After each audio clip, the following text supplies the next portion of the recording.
Hi అండి, welcome back to PNV Telugu channel. ఈరోజు నేను టూటీ ఫ్రూటీస్ చేశానండి.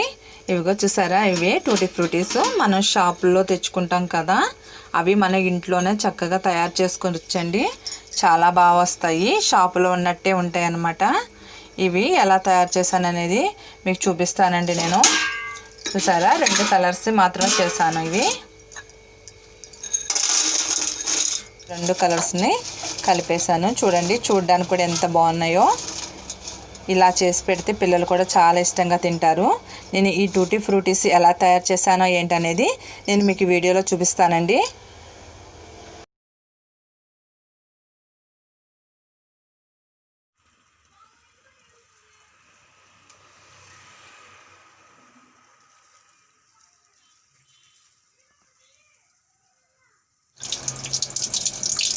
ఇప్పుడు ఈ బొబ్బాస్కాయలు 2 కోసుకొచ్చానండి.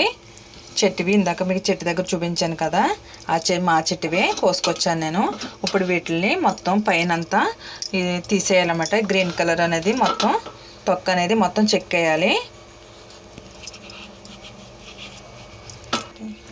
ఇప్పుడు ఇట్లా శుభ్రంగా పై తొక్క అంతా తీసేసానండి, శుభ్రంగా చెక్కేసుకున్నాను. ఇప్పుడు వీటిని ముక్కలుగా కోసుకోవాలి. ముందు ఇట్లా మధ్యలోకి కట్ చేద్దామండి. ఇలాగా ముక్కలుగా కట్ చేసుకుందామండి.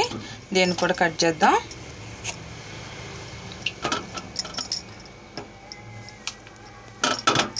ఇప్పుడు నీట్గా ఇందులో ఉన్న సీడ్స్ ఉంటాయి కదండి, విత్తనాలు ఉన్నాయి కదా, ఇవన్నీ నీట్గా రెండిట్లో నీట్గా తీసేసుకోవాలి ఇలాగా.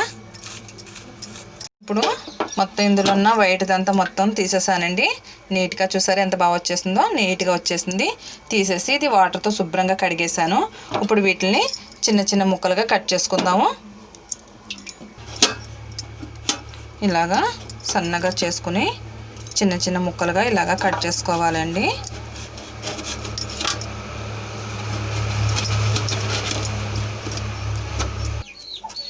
ఇలాగా అన్ని ముక్కలుగా కోసేసుకుందామండి.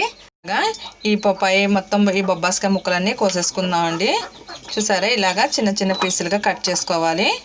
నాకైతే కట్టర్ లాంటివి లేవు కట్ చేయడానికి, అందుకని నేను చాకుతోనే చిన్న చిన్న ముక్కలుగా కట్ చేస్తున్నాను. ఇవి ముక్కలన్నీ కోసేసుకున్నానండి. చూసారా, ముక్కలు నేను చాకుతో కోసాను. ఒకటి పెద్దవి ఒకటి చిన్నవి వచ్చినాయి. అయినా ఏమీ కాదండి, మన ఇంట్లోకే కాబట్టి. ఇప్పుడు వీటిని శుభ్రంగా కడుక్కోవాలన్నమాట. కడుక్కునే ముందు ఒక గిన్నెలో ఎన్ని ముక్కలు అయినాయో అనేది కొలుచుకుందాం. ఈ గిన్నెడు అయినాయండి, ఎందుకంటే మనకి షుగర్ అనేది కరగబెట్టుకోవడానికి వీలుగా ఉంటుందని చెప్పేసి నేను అనేది కొలత పెట్టుకున్నాను, కరెక్ట్గా వస్తుందని చెప్పి. ఇప్పుడు ఇందులో పోసేసి వాటర్లో శుభ్రంగా కడిగేద్దామండి.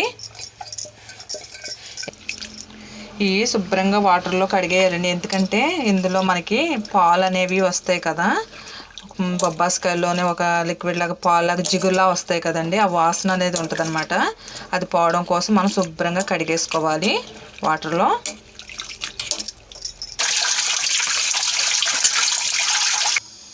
ఇప్పుడు స్టవ్ వెలిగించుకున్నానండి. ఇప్పుడు ఈ ముక్కల్లోని వాటర్ పోసుకోవాలి. ముక్కలన్నీ ములిగే వరకు వాటర్ పోసుకొని ఈ వాటర్లోనూ ఉడికించుకోవాలి.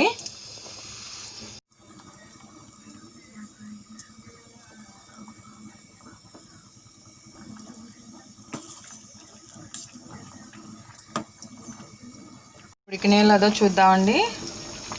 మనం ఉడికినాయో లేదో అనేది ఒక ముక్క తీసుకొని ఇలాగా చూస్తే మనకు అర్థమైపోద్ది. అదిగోండి, ఉడికిపోయింది. ఇప్పుడు స్టవ్ కట్టేసి ఇందులో ఉన్న వాటర్ అంతా తీసేద్దాం. మొత్తం వాటర్లోంచి తీసి పక్కన పెట్టేసుకున్నా అండి. పంచదార తీసుకుందామండి.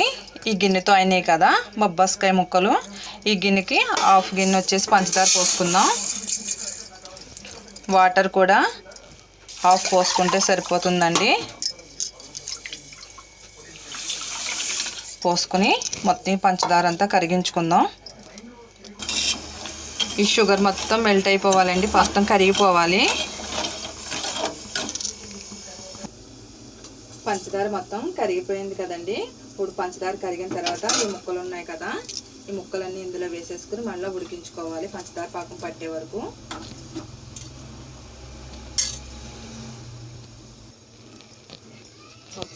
ఈ పాకంలో కలిసేలాగా ఒకసారి తిప్పుకుందామండి. తిప్పుకున్నాక మొత్తం ఈ పాకం అంతా ఈ ముక్కలు పట్టేలాగా ఉడికించుకుందాం. ఇప్పుడు ఇందులోకి వెనిలా ఎసెన్స్ వేయండి. ఇందులో కొద్దిగా వెనిలా ఎసెన్స్ వేసుకుందాం. వేసుకొని మొత్తం ఒకసారి తిప్పుకోవాలి.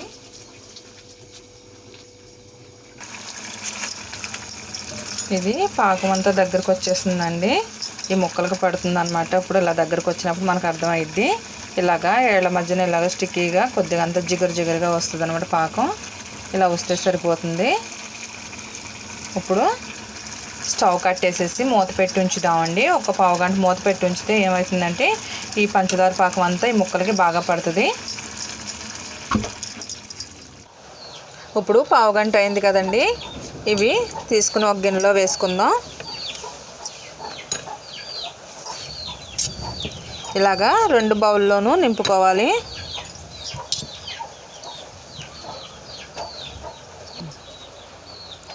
ఇలాగా 2 బౌల్లో వేసుకున్నాం కదండి. ఒకటి మామూలు ఇలా ఉంచేస్తున్నాను.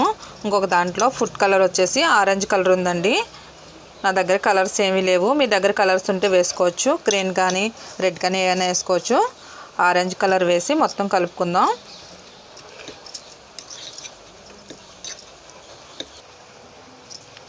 ఇలాగా ఫుడ్ కలర్ కలిపేసిన తర్వాత దీన్ని మినిమం కనీసం ఒక పావు గంట పైన ఇలాగా ఇందులో నానబెట్టుకోవాలండి. ఈ రెండింటిని ఇలాగా మూత పెట్టేసి పక్కన పెట్టి ఉంచుకుందాం.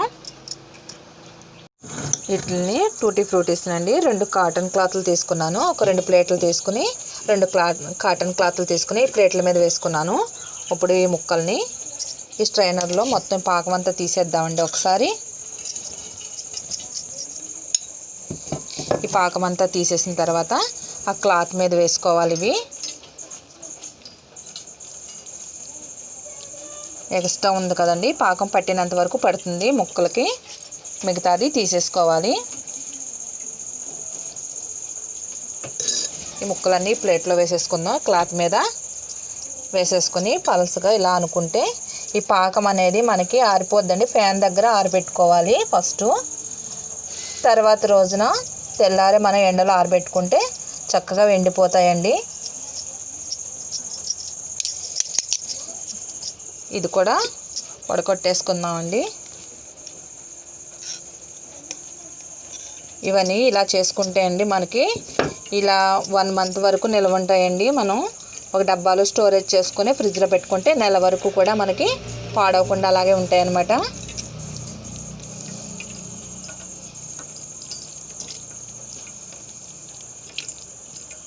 ఇది కూడా తీసేసానండి మొత్తం. ఇప్పుడు ఇది కూడా ఈ క్లాత్ మీద వేసేద్దాం.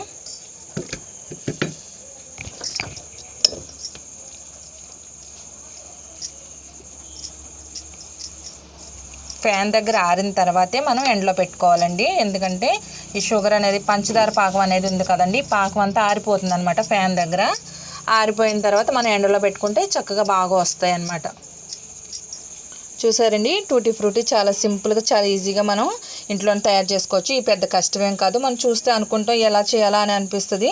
చూసారు కదండి, చాలా సింపుల్ అనమాట. కాకపోతే మనం ఆరబెట్టుకోవడం అనేది మనకు కొద్దిగా అంత పని ఉంటుంది. ఈ విధంగా చేస్తే ఇలా వస్తాయండి.